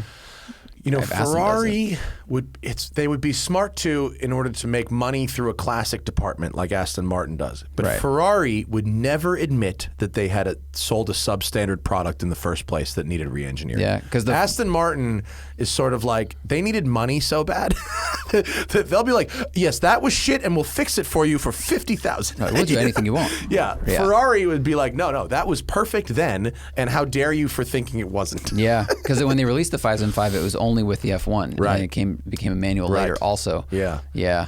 Gorgeous. It was a beautiful car. And we had a client here at WCCS that had a kind of a high mileage one. It was a little scruffy. It was like a 5-footer, couple little nicks here and there. It wasn't the best. It was silver over blue, which is not my favorite color. And it had like relatively high miles for one of these, like almost 30,000 miles. And he was trying to sell it to me. And I was just like, I just don't know what I'm going to do with this thing. Like, it's not like I want to daily one of these. You know what I mean? It's not like this is my ideal traffic car with the F1 gearbox. So, but it was like, I thought about it for a second, and I was like, Beater 575 could be kind of cool, actually. But I mean, if you drove that to Utah, good trip. Great. Yeah, it'd be great. Good trip. Yeah. And you can do a lot of miles in those cars. They're very nice. Yeah. There's a lot of room, big trunk. Big greenhouse. Comfortable. Trunk in this one, carry-on cases. Look, big relative to a 430. Yes, that's true. Yeah, big relative. Plus my 328 will hold golf bags. Really? Yeah, it's got a whole trunk behind the engine. Oh, shit. It'll hold a golf bag, not multiple. That's impressive. Yeah. Yeah. So anyway, that's what our past couple of weeks have been. We have Seems many like questions. People have things to talk about. Okay, I'll just go down the list. Vierenfeld wants to know about Mr. Jones watches. Mr. Jones watches are very cool. If you haven't seen them, they're very whimsical. They often have scenes on the dials, or like really funky clown, like Joker type designs. And if you're looking for an offbeat, kind of fun, funky watch that doesn't cost very much, they are relatively affordable. I mean, they're in the 3 figures, not the 4 figures or 5 figures. And like this one right here that's on the screen, it's called A Perfectly Useless Afternoon. It shows like the hands are like pool floats floating around the pool. So that's really cool. Yeah, so the rubber ducky in the corner is the minutes, and then the lady's legs on the float, her legs point to the hours. That's really cool. Yeah, it's neat. I dig these. It's like these are great for they're conversation pieces. You know what I mean? Whether it's a rich guy or a poor guy or gal coming up to you, and it's the kind of piece where someone who's into watches, and even someone who's not so into watches, will go, "Oh, that's cool." I think this is very cool. Yeah, really interesting displays of time. They're made by hand. They're very artistic, and I like them. They're cool. Yeah. I don't own one because I've gotten away from kind of the cheaper novelty watches. I just, my taste has taken me a little elsewhere. But for 300 British pounds, that perfectly useless afternoon watch is very cool. That's a really cool one. Very, very cool. And they've got some really super fun. Look, that one on the right is the fucking whale is animated. You know, the thing, the faces of these watches are animated. It's not just static art. You know, they display time in a very interesting way. The funny thing is, like, which part of the whale is the actual hour hand? Like, I think you need the fin, or is it the tail? Can you hover over it? Does it animate if you move it? I think it just shows the 2 options. But I guess the whale goes around. The whale goes around, in and out the option, and then I think in this case it's a digital display. So you see the number 3 there. Yeah. So that's the hour, and then the whale is the minutes. Got it. Pretty cool, huh? Yeah, it's very cool. I love really Mr. Jones looking stuff. Whenever I see somebody wearing a Mr. Jones out, I'm like, dude, you know something. Yeah, they're fun. Love them. Chappie says, is it cheaper for a manufacturer to put a hideous body on a low number run of cars than change engineering? Yes. Yes, it is. I think this question probably came in before we discussed Countach. Yeah. But yes, is vastly cheaper for the manufacturer to hand build or coach build a low run number of bodies on existing engineering than it is to engineer a new car. By a lot. Factor. Yeah, by a lot. Huge factor. Mr. Liam, what's your favorite color from an OEM? That's tough because different cars get good in different colors. I mean, I love Dalmatian blue. I think Porsche British color. Racing green looks great on just about Almost anything. everything. Yeah. Yeah. Yeah, I'm gonna go with Zach actually. If we're just picking a general color, British Racing green. I've never seen a British Racing green where I was like, ew. Never. It's never happened. Couple nice kind words. Thank you for people talking about that. Robert says, are old episodes of the show being taken down? Not to my knowledge. They shouldn't be, and if you have a specific incident that you're referring to, please email us, Zach at thesmokingtire.com, and we'll look into it. But there's no reason that any old episodes of the show should not be. They should not be taken down from this channel. If you're referring to like a link on the old channel, maybe, or if you're referring to live shows that went away after the live recording, then yes, we take them down before we put ads on them and everything and put them back up. But yeah, let me know. That's weird. Mm-hmm. Troy Sanders says, pondering life's bigger questions. How can the 991 GT2 RS be an RS if a non-RS version of the car never existed? Well, I mean, I suppose it's a fair question. It is. But it skipped the line. It did. Maybe Porsche just didn't see a market. I mean, in the 997 generation, there was a GT2 and a GT2 RS. The RS sold much better.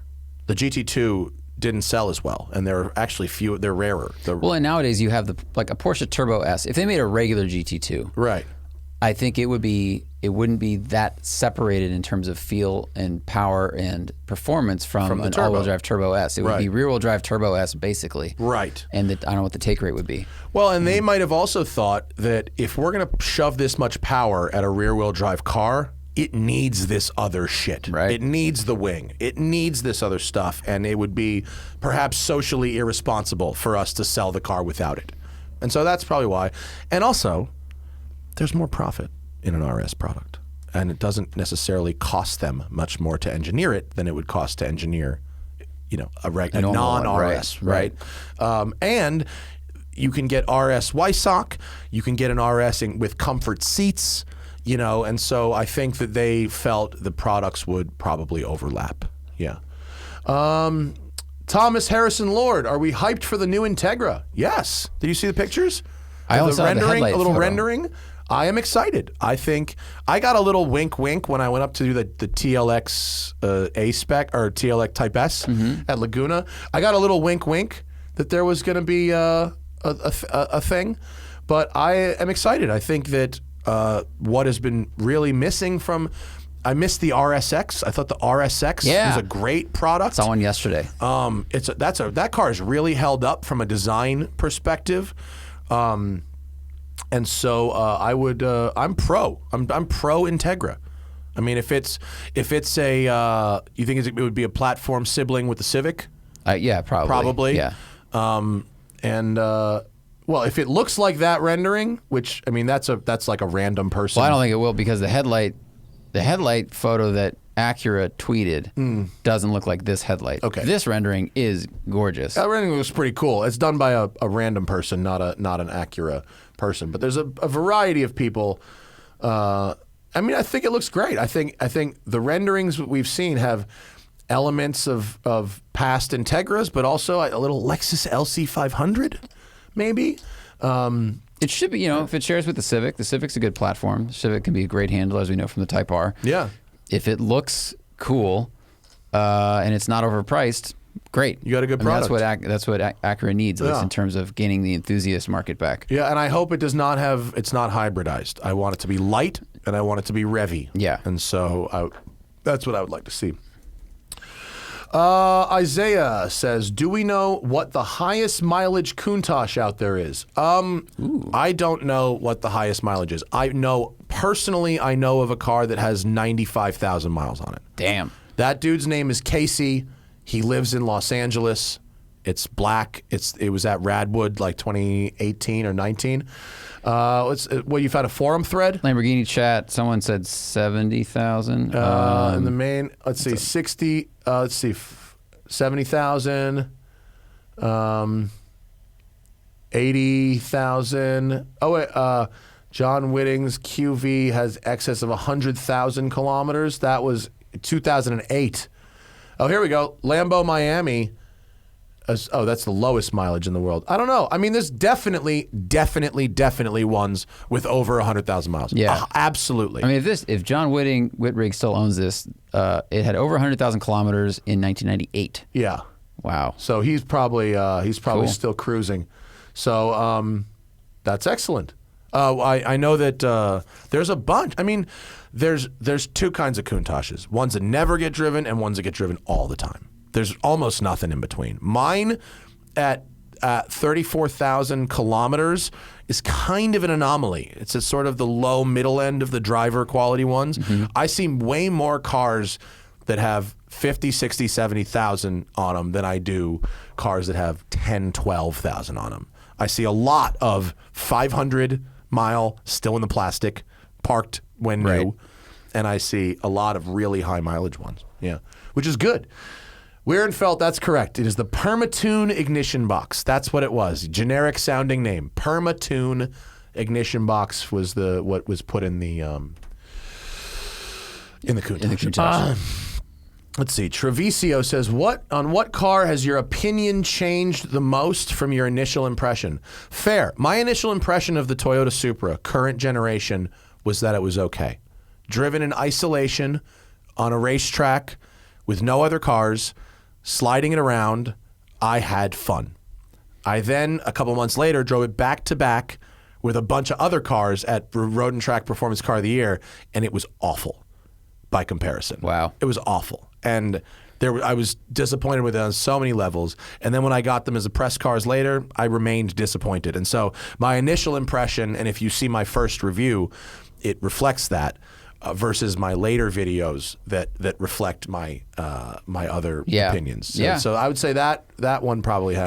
Driving things in a vacuum can be really challenging. Yeah. I wonder if there's anything I didn't like at the beginning, but then came to like.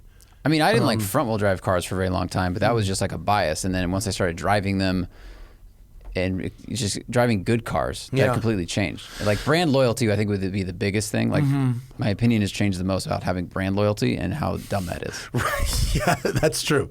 Like I still see comments like, I'm a Ford guy, but this isn't bad. Like you shouldn't just be entrenched in a camp. I agree. You can be like, my family drives Fords. We like Fords. They've served us well. Like I get that. I totally get that. But you shouldn't dismiss a different brand based purely on their name. And every company has great products and not so great products. Absolutely. And so if you're just going on a company-wide thing, you're going to end up sooner or later buying one of those bad products. Yeah, that like the Golf R review I did for Rated. Someone commented, yeah, but it's VW, it's still a piece of junk. And I was like, unless you drive a Toyota Camry or like a Honda Accord, you shouldn't say this because every company has problems and recalls and da-da-da-da-da. Yeah. And by the way, I've driven the TRD Camry, and it might work for 300,000 miles, but guess what? You have no gearbox control. So there's nothing, nothing's perfect ever. Right. You know what I mean? Yeah.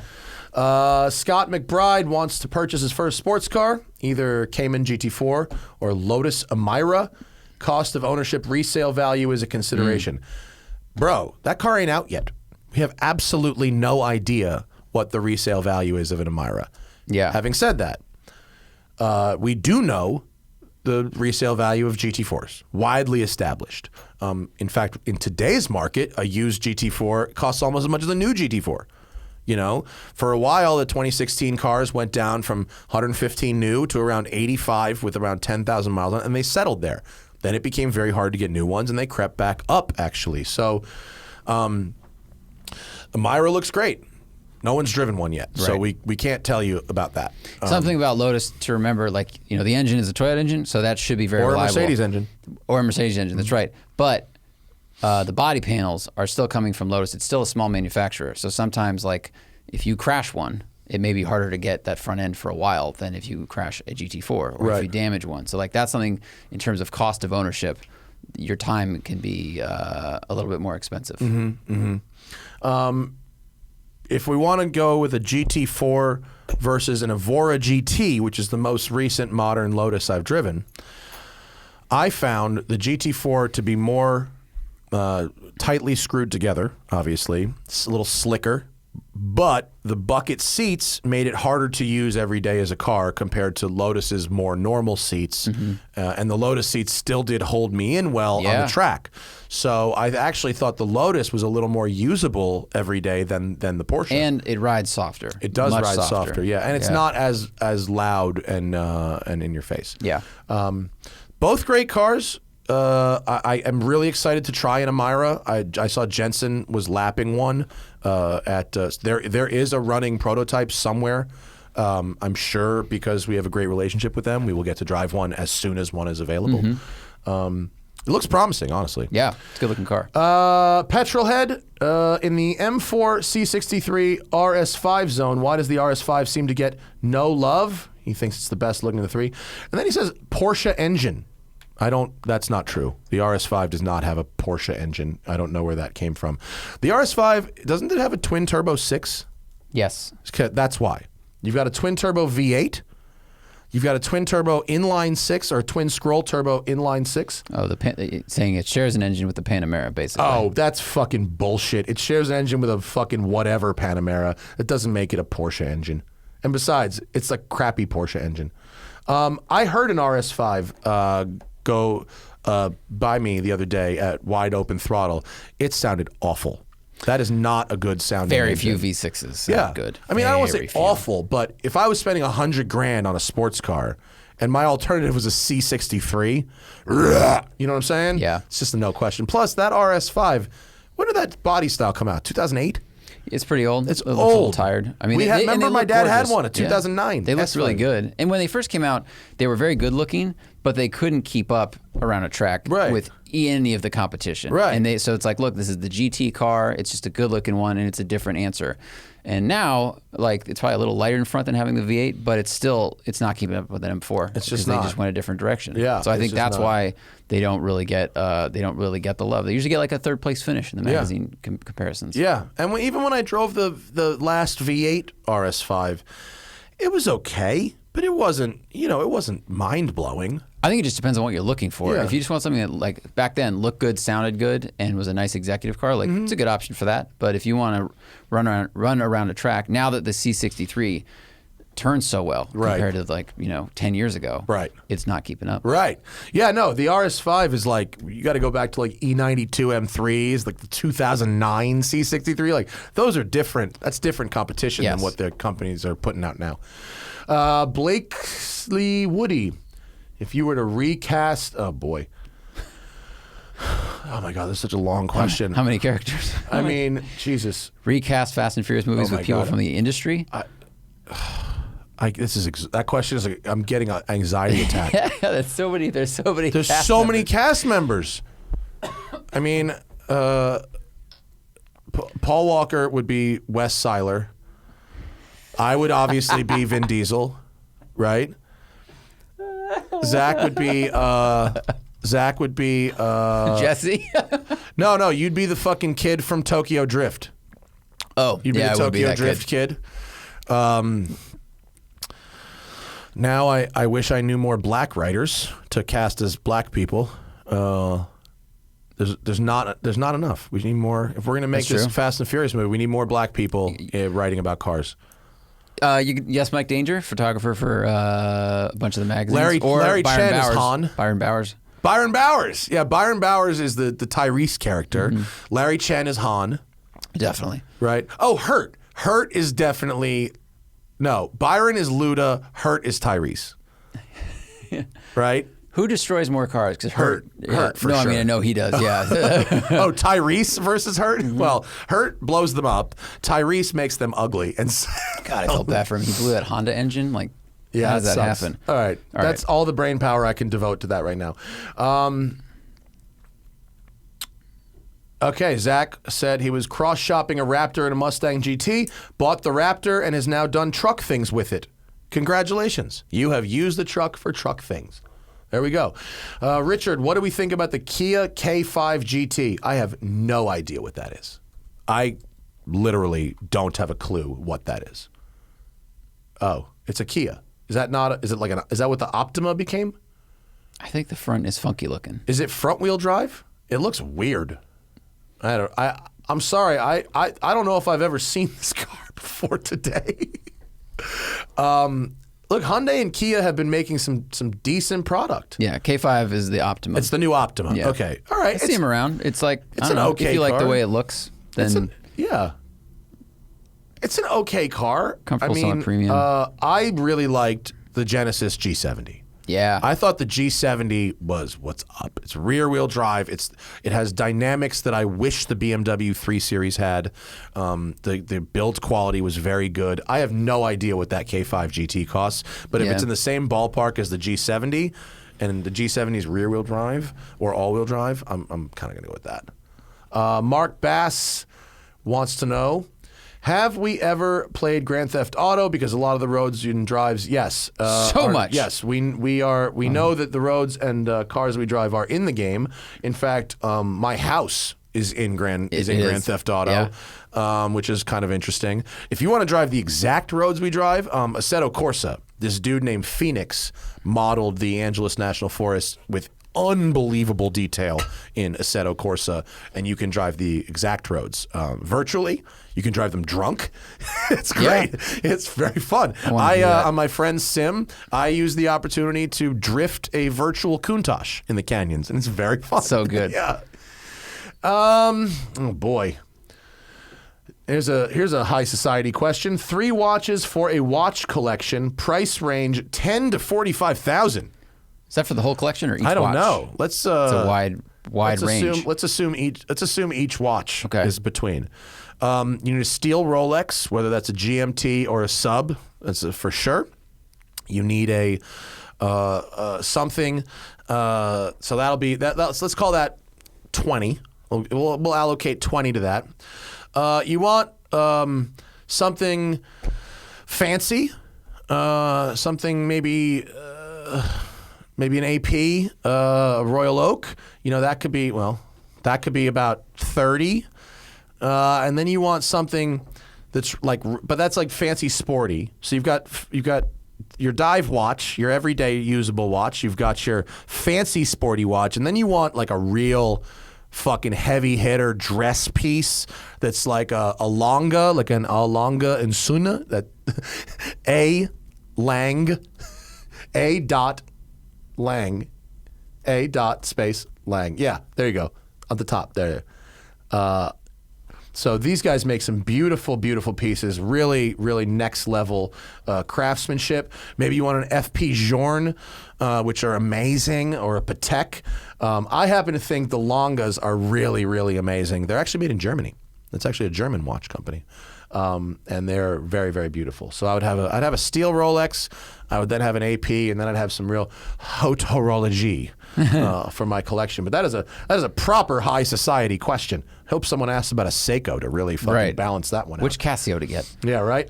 Xavier is all about the 2 takes. There you go. Yes. Gracias. And don't worry, we've already ordered the AirTags. They're here. Don't worry about it.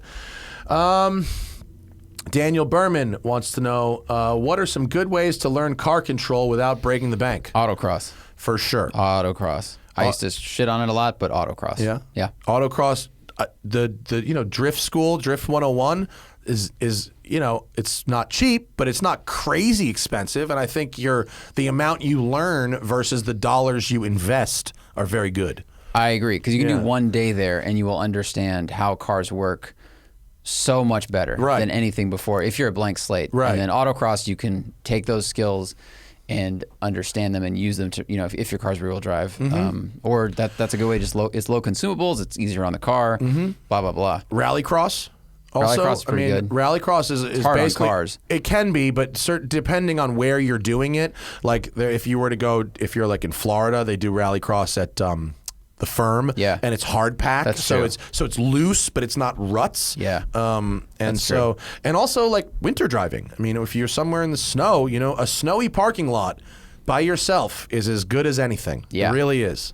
Especially if you do that First go, have fun for half an hour, burn out the fun part, and then experiment. Right. Like try braking different ways, steering different ways, and notice how the car behaves when you do those different things. Mm-hmm.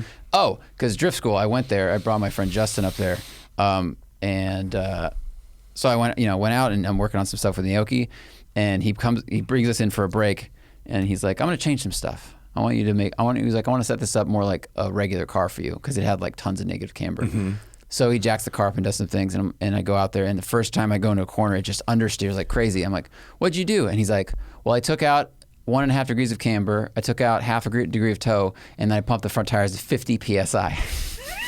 So was he trying to get you to accentuate the forward weight transfer? Yeah. More than relying on the quick steering and the alignment to initiate? Because the car was so easy to initiate before. And he's like, most cars you drive won't have this kind of alignment in this setup, but also let's just see, like, let's make it a little more challenging. So you have to talk to the car more. And yeah, you have to use the brake correctly, but I couldn't go in and just turn and stab the brake really quick because it would, you're asking the front tires to do two things at once is challenging to begin with. Now it was impossible. Really? Like I had to really do one thing at a time and be much more subtle with the movements to get the flick going. And then once it was set in a slide, it didn't want to stay in it as much. Like I could feel it was trying to drag the front out. So I had to like do more throttle blips or clutch kicks and stuff. And this was in the 240? Yeah, it was in the 240. It was a fun experiment. It was a really fun experiment and a fun training exercise because he's like, well, you're doing this fine. Yeah. And then, did you then fuck around in your car at all? No. Okay. I was like, it's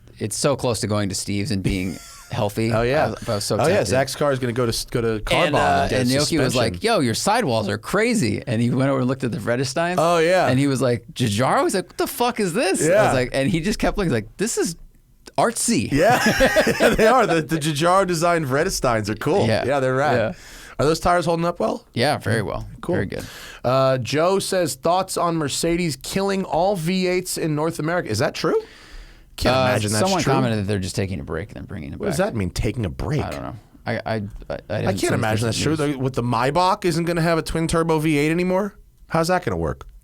Doesn't make any sense. Well, the rules don't apply to that. There's cars that have to be V8s. What are they going to not? I don't know. Where's that story? I'm not sure that's true. I don't. Zach is according to.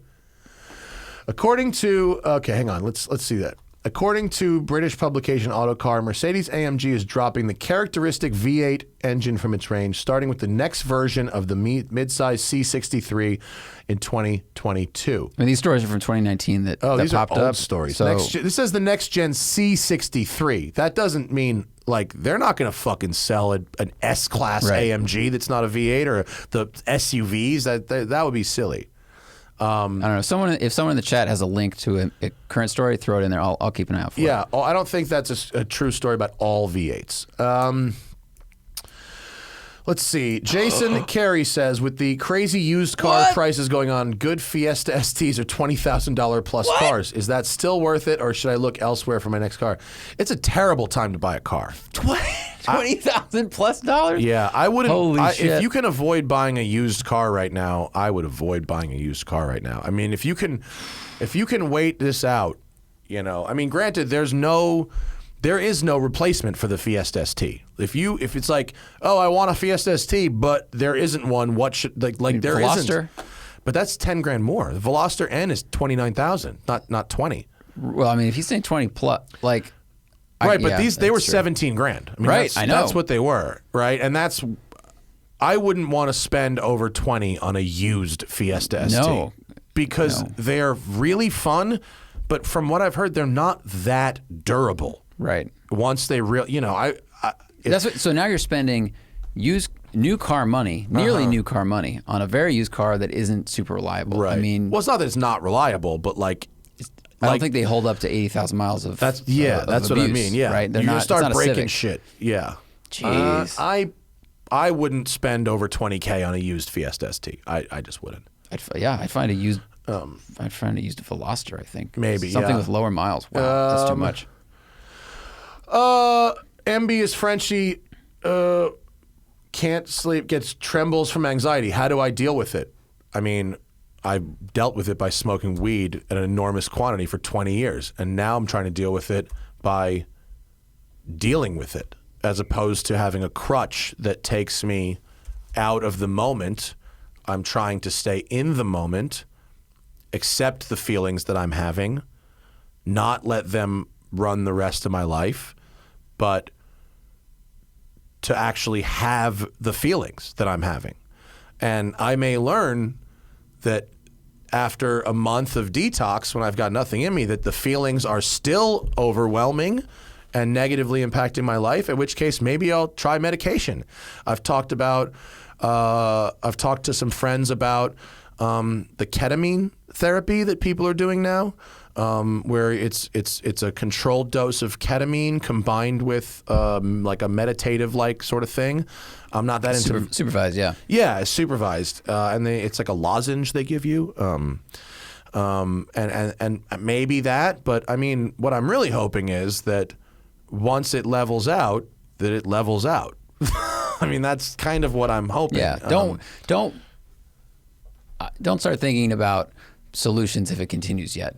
Don't set yourself up for that. Yeah, no, the shit that I'm experiencing is like withdrawal. It's not like, oh, I don't have drugs and this is my natural state. I don't think it's my natural state yet. I think I need to go at least a few more weeks before figuring out what natural state actually is.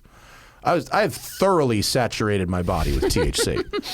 I mean, yeah, the sponge is not yet dry. Yeah, so yeah. Andrew is sold his 06 Cayman, looking for a suitable replacement. Would I prefer a new 86/BRZ or a sorted E46 M3?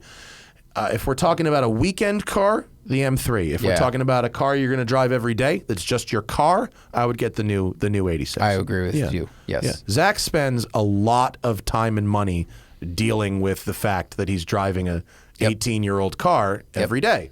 And I wouldn't wish that on somebody else.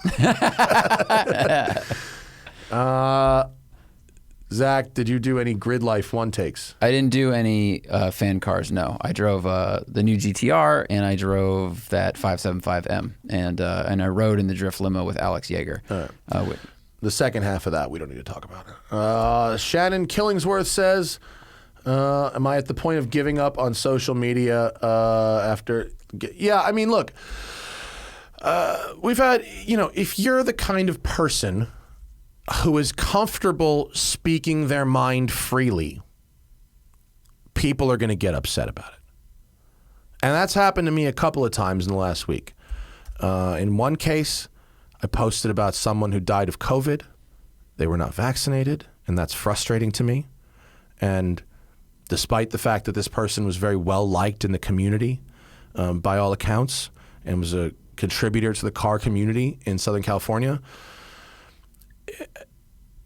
This isn't someone who didn't like I'm just tired of being in a fucking pandemic still. I'm tired of people dying from needlessly. I'm tired of diseases spreading that are preventable.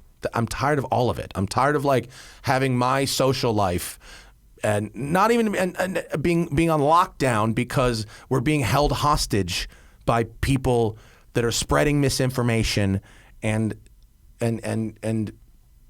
not listening to science. And when someone dies needlessly, when someone dies, it's a tragedy. Good person dies, it's a tragedy. When someone dies a preventative death, it is the responsibility of the rest of us to learn, I think. Whether that means they weren't wearing their seatbelt and were ejected from the vehicle. I feel bad for that person who died. They had their own reasons for not wearing the seatbelt. But what am I going to take away? That could be me, and so I'm going to wear my fucking seatbelt. Good point. Yeah. If someone dies a preventative death, it is the obligation of an intelligent society to learn from it. And we are refusing to learn from obvious and preventable deaths at this point. There have been 5 billion doses of the vaccine given out, of the various vaccines. And so, people were really mad at me for saying what I said. And if that makes me an asshole, I'm okay with that because I'm fucking tired of us stupiding ourselves to death because that's what's happening right now. And then with the thing in Malibu, these cops, under the orders and direction of landlords that are integrated with the city government in Malibu, are selectively enforcing selective rules against selective people at selective times. They're not universally applying the law. They're not universally applying the location where the law is applied. And that's fine. It's not fine. It's fucked up. But I don't blame the individual police officers for that. I blame the people who are regulating them. Right.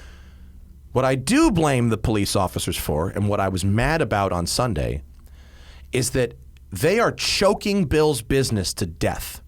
Now, whether they've been ordered to or they're doing it joyfully, doesn't really matter. They're choking Bill's business to death. They're preventing people from patronizing this man's business on the busiest day of the week. Right, because to clarify, because I was there Sunday as well, the parking lot right in front of Bill's was blocked more all aggressively day. than before. More and all aggressively, day. yes. Previously, they had put up signs and ribbons and whatever in front of all the parking lots, and they'd open up at 10 a.m. Right. But I was there at 10:30, and the other parking lots were open and able to be filled, but the parking lot right in front of Bill's was still blocked off. So what I was mad about was that these 3 cops who were paid to keep people away from there were sitting on the porch eating fucking bacon, egg, and cheeses, joking about all their hiding places to catch people speeding.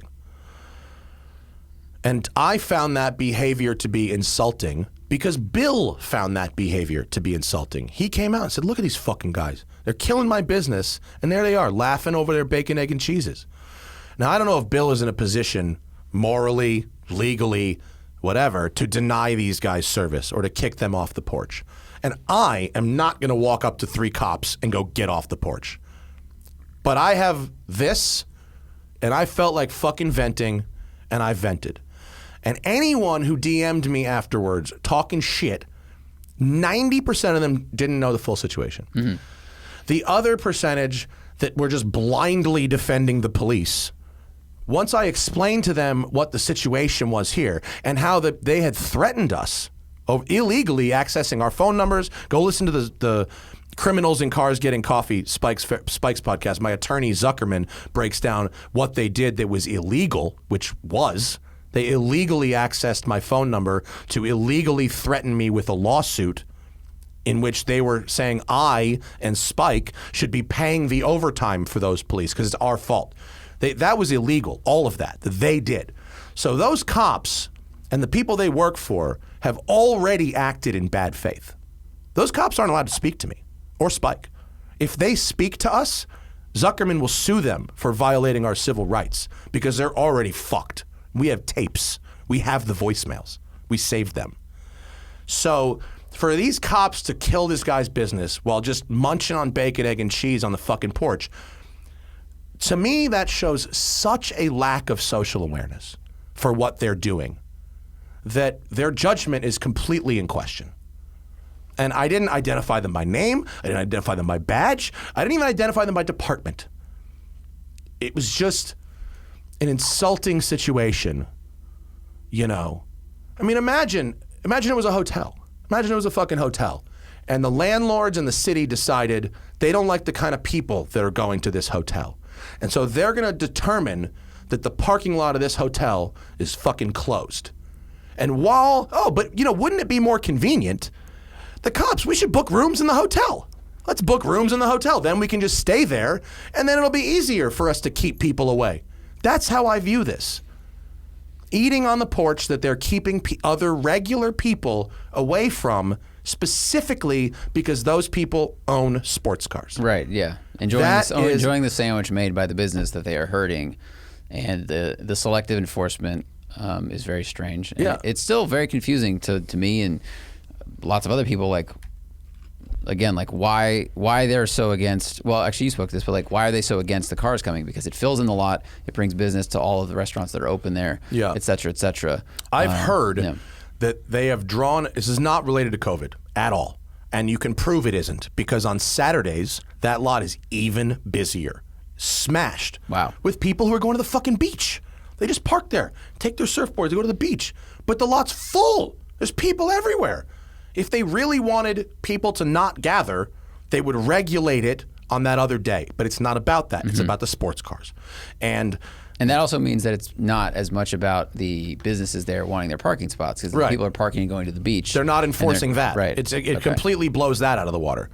Now, some have said that they're unhappy that the sports cars are causing more accidents on PCH. Well, once they get to the fucking Country Mart, they're parked. I mean, what are you supposed to do? How are you supposed to connect a parking lot where people park the cars and eat a sandwich to up the road where you're in your own car, you're obviously responsible for your own behavior. And if that was the problem, fucking put a cop every 100 yards shooting laser down PCH. Right. If that's the problem. But like, it's just, I found it insulting, and I found that a lot of police officers and spouses and relatives of police officers were willing to call me a piece of shit, give blanket benefit of the doubt to those guys just because they're cops and you don't know how fucking hard their job is. Well, I think it's really important to provide context and nuance, because you're under a microscope, everyone's under a microscope. Well, that's why I changed the caption. Right. Because I had an officer DM me who I know from One Take Stuff, and once I explained what was happening, he went, "Oh." Like, just like you're saying, it's but it's... Well, the couple of officers that I engaged with in the DMs who were cordial. The ones who were not cordial, I just blocked, who just called me a piece of shit. The ones once I explained the situation, they were like, wow, that's fucked up. Isn't there something you can do? And no, this is what I can do. Bitch about it on social media. Right. That's what I can do. Yeah, I think you just have to provide all the details, because people are so reactive and divided. I know. Now, this has been going on for months. I guess I thought people knew that, but I guess fucking not. So yeah, but that's what it is. So it sucks. Like, if that makes me sound, I'm not anti-cop. Yo, shout out to the cop at LAX that helped me find my fucking case. Officer Odom, protecting and serving. I have no problem with cops who fucking do their jobs ethically and uniformly for everybody. And there's cops out there that do that, and they have a hard job, and I respect that. But there's other cops that are acting in the private interests of private, powerful people, applying the law selectively to those people they perceive to be a problem. Right. That's fucked up. Right. And that's what I'm complaining about. Yeah. So if that makes me some kind of an asshole, I'll take it. I'm an asshole. If I'm not supposed to post a picture of cops eating on Bill's porch on social media, I don't fucking care. I mean, because you can. First Amendment, right? Fuck it. Yeah. So that's why I'm mad. And if people want to unfollow, by the way, I got a lot of deals. You're going to get canceled. Blah, blah, blah, blah, blah. I didn't lose a single fucking follower. So all of whatever your attempts to cancel were hilarious and stupid. But that's why. That's why I'm mad, because they have decided that they don't want us there, and there's no real reason for it, and it's not being applied uniformly. Yeah, the manner in which it's being done seems really unfair. Yeah. Yeah. So anyway, I agree. Let's see. 2 more, and then we're out of here. Looking at W211 AMGs, should I get the E55 or the E63? I think you probably want the newest one you can afford. The 55 certainly isn't better than the 63, although it didn't have that head stud issue that the 63 motor had. So I would get a 63 provided that issue's been addressed. Yeah. Yeah. Last one. Let me wrap it the fuck up. Oh, yeah, someone just agreeing with me that the Countach was a little cynical move. Yeah, I was reading my piece on Road and Track. I think, go to Road and Track. Is it still at the top?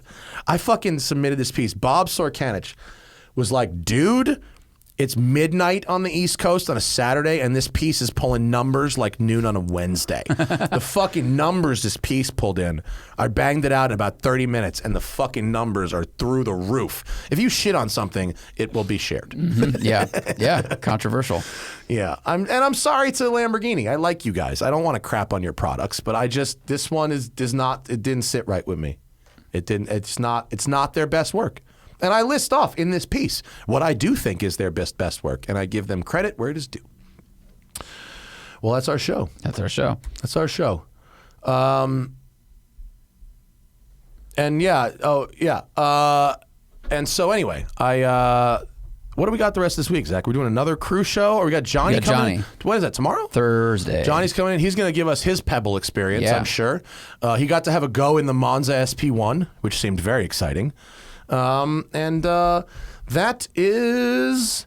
Anything else? Someone said they posted the link about the Mercedes story, but I can't find it. I don't necessarily find it. That's your link. Oh, well. Oh, is that it? Oh, that's the list in my story. That's your story. Oh, okay. We'll look at that Mercedes thing. We couldn't find it on the fly. We'll talk to Yanni about it. Maybe it's a thing. That's our show. Thank you, everybody, for listening. I appreciate the live, folks. Please don't fucking go blow up my fucking 86 embargo thing. Dude, cool, I haven't... Be cool. Delta hasn't called, but like... I mean, if this case comes back, like, we'll have a fucking video. And otherwise I'll have to do like something where I'm sitting here telling you these, just basically doing what I just did with manufacturer B-roll. That would suck balls. I'd really like to have me getting a little loose on the racetrack. It won't suck. That'll be an amazing video, Matt, and everyone should watch and share it. Like, share, subscribe. Yeah. Right. Yeah. And that's it. All right. Goodbye.